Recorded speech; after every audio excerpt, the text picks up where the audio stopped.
ગામ કાકા તમારું? ગામ નાની અમરેલી, પડતરી તાલુકો. વાહ, દર્શન થયા? અરે આનંદ થયા. અને હું તો અહીં 45 વર્ષથી આવું છું દર અષાઢી બીજે. વાહ ભાઈ, એક ધારો દર અષાઢી બીજે 45 વર્ષથી અહીંયા. ઓહ વાહ. આ જગ્યા વિશે શું કહેશો? આ જગ્યા વિશે આ એક એવું તત્વ છે કે એની કોઈ નો પૂછો વાત એવું. આ એક જગ્યા રામાયણની વાત છે, સરભંગ ઋષિની. કે ભગવાન રામચંદ્રજી અહીંયા મળવા આવ્યા હતા સરભંગ ઋષિ. અને એને માગ્યું ભગવાન પાસે કે ભાઈ કળિયુગમાં મારો ધૂણો ચેતન રહીએ. બરોબર. અને દેવીદાસ બાપુને જશ મળ્યો ને એના ગુરુ જેરામ ભારતી ગિરનારમાં એના કહેવાથી વાવડી ગામ અને પાણીનું અહીંયા પરબ બાંધ્યું એટલે આ પરબ વાવડી. અને દાદા મેકરણ પણ અહીંયા આવી ગયેલા કચ્છથી. એટલે કીધું નાની અમરેલી, રાજકોટમાં પડતરી તાલુકો.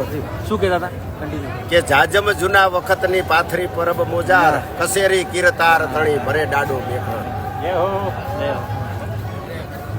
દાદા મેકરણ પણ અહીંયા આવી ગયેલા. સમજી ગયા. આ તપોભૂમિ છે. સમજી ગયા.